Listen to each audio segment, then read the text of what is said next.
Surprise! Moving to Florida is definitely different. Living here in Florida is different than most of the rest of the United States. Certainly there is overlap. There's not things that are always just exclusive to Florida. But after folks move down here, I get calls, comments, texts, we'll meet up, and I hear all these stories of things that surprised them after they moved down here. So what I wanted to do was make a video that covers a lot of those things. So what I did is I also took to my other social media accounts and I asked everybody, what were your experiences when you first moved here, or what do you hear other people share with you? So that's what this video is, those comments, those responses, what I've heard from other folks, and then of course even what my family experienced when we first moved down here from Toledo, Ohio back in the early 90s. Hi, I'm Jill Thomas, and each week I bring new videos about what it's like to live here in Florida, and then more specifically here on the West Coast in the Sarasota and Bradenton area, which is just south of Tampa. And then of course I talk about real estate, and I just really like to shoot straight with you so you can get a really clear picture of what to expect. So if you've been thinking about making a move down here, or maybe you already moved here and you need to make some real estate changes, then this might be a really great channel for you to watch and follow. But then most importantly, when you do have questions, feel free to reach out to me, call, text, email, whatever you're most comfortable with, so I can maybe help you out by answering more specific questions, because everybody's situation, everybody's story is a little different.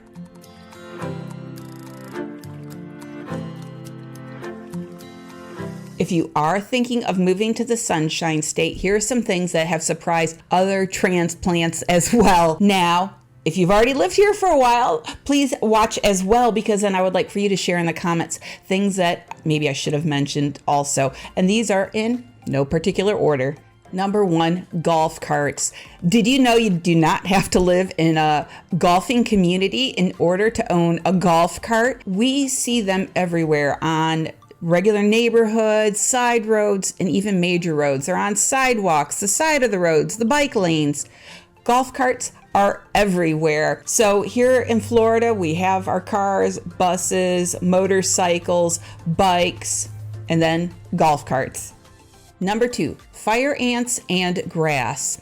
I had a friend tell me when they first moved down here that they were surprised that kids weren't rolling around in the grass, just like up north. They're rolling down hills. Not that we have really any hills here, but playing in the grass. So you throw a blanket down for a little picnic or just to sit outside. Well, you have to be very cautious of that because of these pesky things called fire ants. Because when they bite you, they burn like the dickens and they itch for a long time. It's like a very painful mosquito bite. And if they get on your feet, your legs, your ankles, it hurts bad. Then the other thing I was personally really surprised by was the quality of the grass, because you think, oh, there's no snow. The grass looks pretty green most of the year. Well, it does. It looks great from a distance. But often when you get up close and personal with this grass, it is scratchy, itchy. Sometimes it's just like one giant weed. You start to pull the grass and you could unravel a whole yard. It's just like one long string of like weedy grass, and I really do not enjoy it. Now, some people do have very beautiful lawns, great grass, but they put a lot of time, money, and energy into those yards.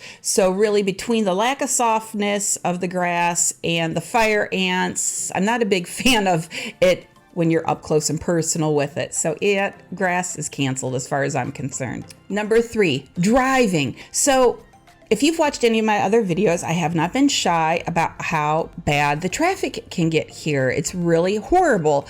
And now we're into November and the traffic is really, really bad. It's heavy for sure. But let's talk about the drivers. And this was a comment I got from one of my friends on Facebook, was just how bad some of the driving is here. And so you really need to throw all typical driving etiquette out the window. Most people are surprised. And really, depending on what part of this country you're coming from, some people hate it. Actually, some people prefer it.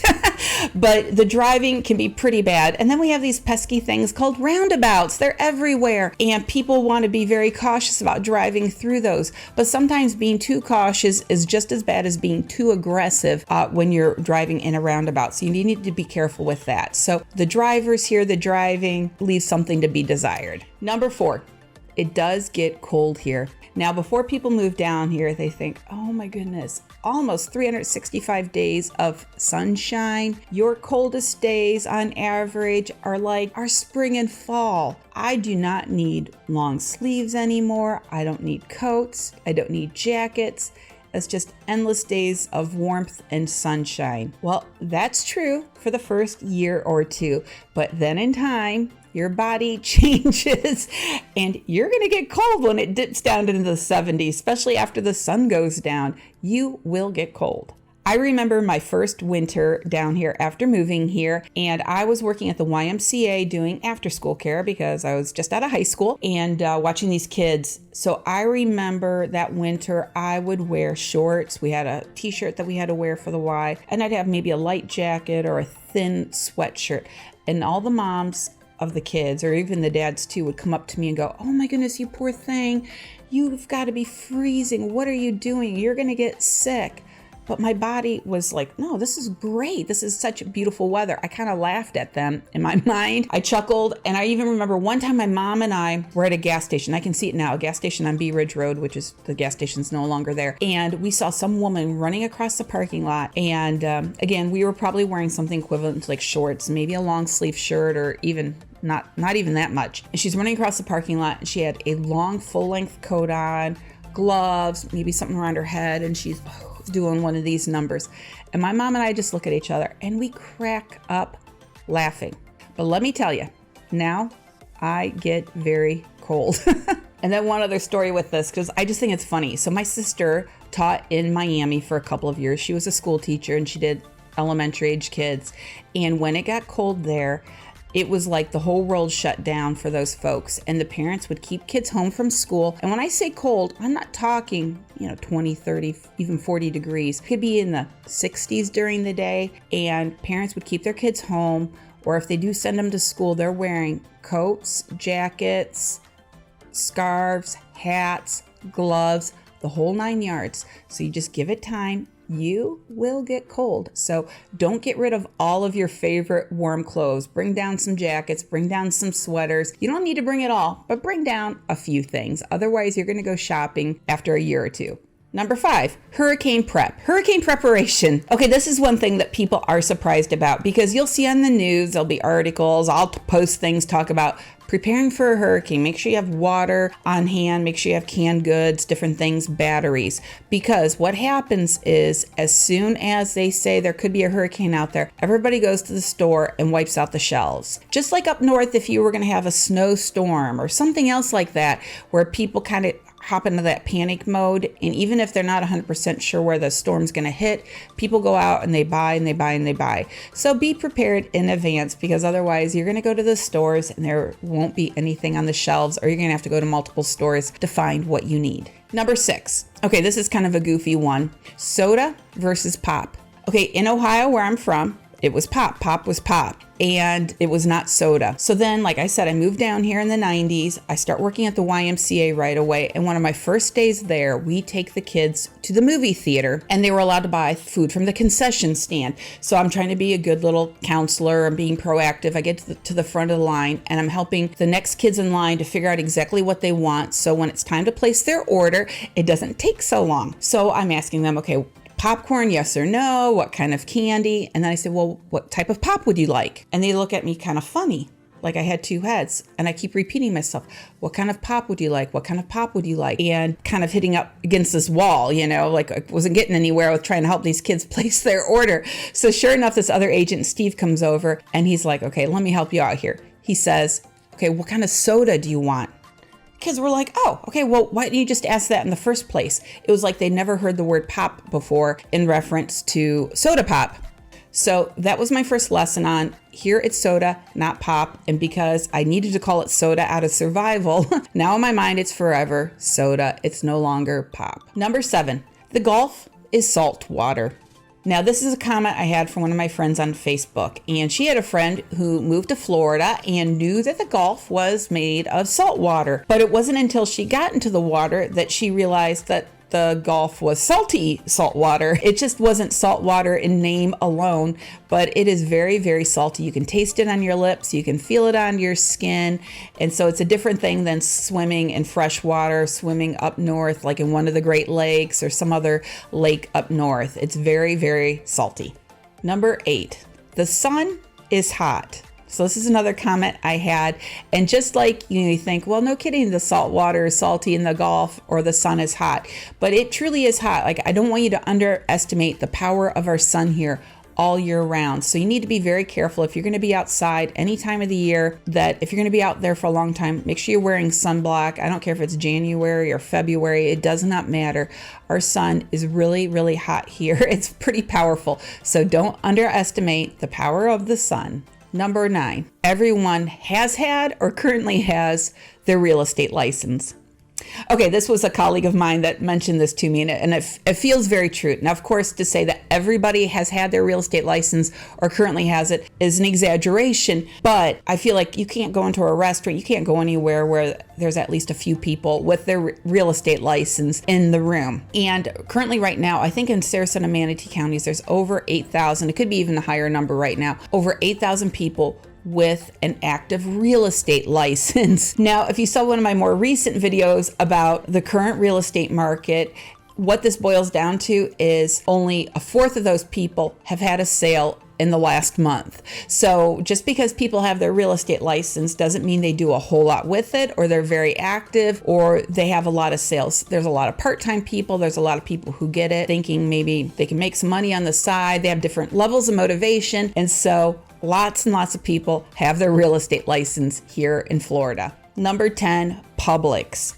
Those of us in Florida love our Publix grocery stores. Now, I know they're creeping farther and farther north. I know there's some up in Tennessee, like where we'll go on vacation, and parts of Georgia and all that. But Florida is the home of Publix, and people here are diehard fans of the pub sub, their chicken, the bakery. It's just a very nice grocery store to shop in. It's clean, it's pleasant. They have really good BOGOs. It's definitely not the cheapest place to go grocery shopping, but it is a really nice grocery store. So Publix is a big thing here.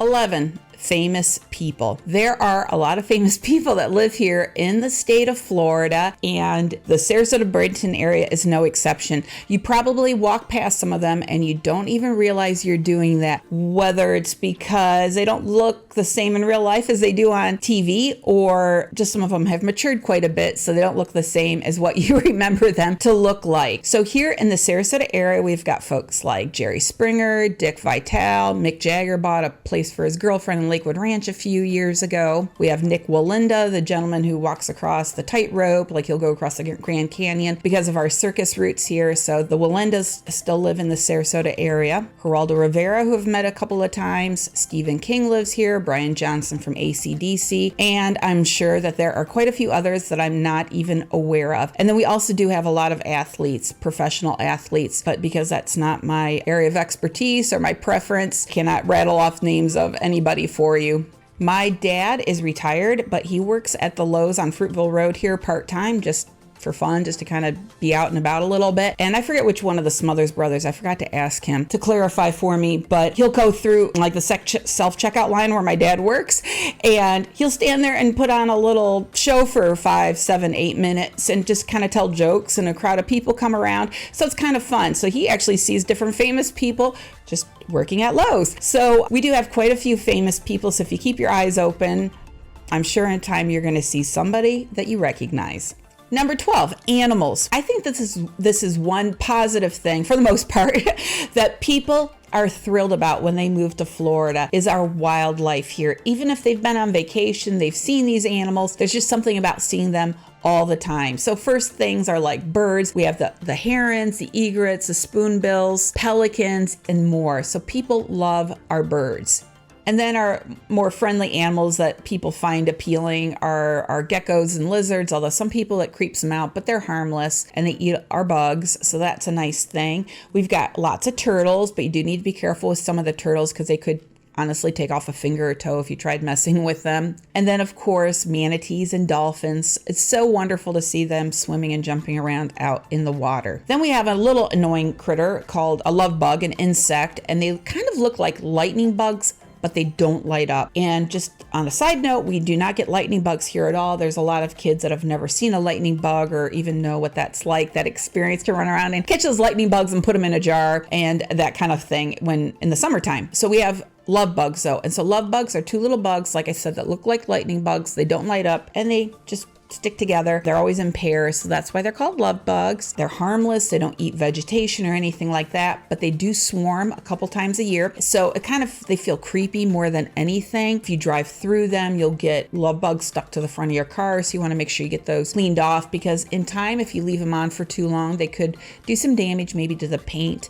It's not like it's going to happen within the first hour or the day or something, but you do want to watch your car more often during love bug season. And then we do have some more aggressive animals that you need to be aware of. Of course, we have alligators. Of course, we have sharks. We have panthers, cougars, coyotes, and wild boars, these wild hogs. And with all the new construction going on, it's really disrupting like the ecosystem for these animals. So you're going to see them in more residential areas. So you have to be careful of that, especially if you have smaller dogs or maybe cats running around outside, because they are making their way more into residential areas. So we do have a lot of wonderful animals, and then a lot of animals we have to be a bit more careful of. Now, if you say, okay, Jill, I don't know about this. I don't know about these alligators, because I have people talk about that. But then I ask them, well, do you have aggressive animals in your area that I might be concerned with? Do you have bears? Oh, yeah. Or maybe like people that really live in colder areas, they have other like moose or something like that, like these animals that could be pretty aggressive. I said, well, does that bother you? They go, no, we don't bother them. They don't bother us. And I go, well, it's kind of the same thing here. So if you just sort of keep that mindset, I think it helps with not being so fearful of our more aggressive animals. I am sure there's dozens of other surprises people had when they moved here to Florida. So throw it in the comments below what I did not mention. I think it's kind of fun, some of the comments that people had made me chuckle a bit, but you just don't know until you know. So I hope this helps you out so you won't be too terribly surprised when you move here on some of these things, and you can be better prepared for living in the state of Florida. Okay, well, as always, give me a call if there's anything I can do for you. I am here to help. Thanks so much for watching, everybody. Have a great day.